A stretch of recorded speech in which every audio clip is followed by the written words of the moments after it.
Alright, today I'm going to be unboxing this 20,000 milliamp hour power bank by Oraimo.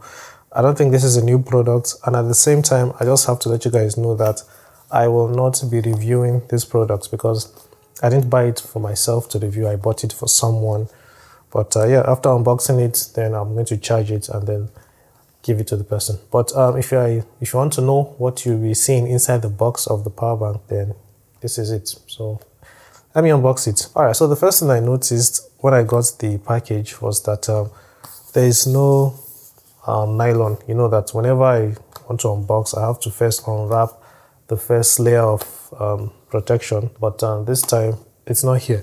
I also have these earphones that I'm going to unbox after I make this the unboxing of this video. I'm going to unbox this one, and this one is also the same. It doesn't come with the original or the first protection layer, so I don't know what happened. Maybe they rushed the packaging. I'm not really sure, but anyways, so at the top and at the bottom there's this seal. Hopefully it is visible enough. All right, so this is the seal, and it's also here at the top. So I'm going to just remove it. All right, so this is the opening. As usual, I have not seen an unboxing of this power bank yet, so everything you are seeing now is what I've also seen. This is my first time as well. Okay, so this is the main case. All right, so next I'm just going to slide this one out, and yeah, there we go. So we have the manual as normal, as the normal Oraimo color.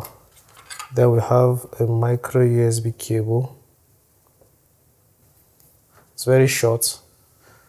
And then finally we have the power bank itself. It feels a bit heavy compared to the first 20,000 milliamp hour power bank I bought and reviewed on the channel. If you want to watch that, it's in the description.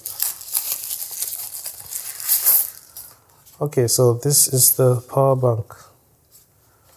Looks very nice. I don't expect this one to catch fingerprints a lot. The screen is here, and yeah, it has two charging ports and one Type-C port and a micro USB port. I don't think you can use these to charge your devices, especially the Type-C. Okay, I don't think you can use the Type-C to charge your devices because it only says in. And yeah, on the bottom, you can see it says power bank 20,000 milliamp hours. And yeah, this is the screen. So let's see if I tap the power button. It is currently at 82%, which is quite good, but I'm still going to charge it. Okay, over here it also says 20,000 milliamp hours. So that's just the unboxing, and yeah, that's all for this video. Unfortunately, like I said, I will not be able to review this power bank because it is not mine. I'm just going to maybe just fill it up to 100 and give it to the rightful owner. Alright, thank you for watching, and I'll be seeing you in the next video. Subscribe if you haven't. Hopefully we'll get to 500 subs very soon. Alright, take care and bye bye.